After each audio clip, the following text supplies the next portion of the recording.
आज सुना दर में बड़ परिवर्तन देखा मिली। वीडियो को संपूर्ण देखंतु एवं यही अपडेट पाइबा चाहूले वीडियो गोटे लाइक सहित चैनल को सब्सक्राइब कर रखु जहाँफल आपड़ी लेटेस्ट न्यूज बेटी सर्वप्रथम पाइपर। आसतु संपूर्ण खबर उपरे नजर पकेबा। आज भारत में सुना मूल्य क्रमागत भाव में ह्रास पाउछि। 18 अक्टोबर धनतेरस आरंभ होइतिबा एही ह्रास जारी रही। राजधानी दिल्ली में 24 काटे सुना प्रति 10 ग्राम पिछा 1,23,420 को ह्रास पाई।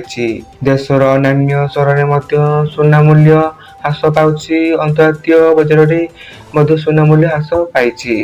आज ओडिशार राजधानी भुवनेश्वर में 22 काटे सुना मूल्य 10 ग्राम पिछा 1,12,250 टंका रही बेले 24 काटे सुना मूल्य 10 ग्राम पिछा 1,22,460 टंका कारोबार आरंभ कर सूचना रही। आपण मैंने वीडियो को संपूर्ण देखिबार आपण मानकु धन्यवाद।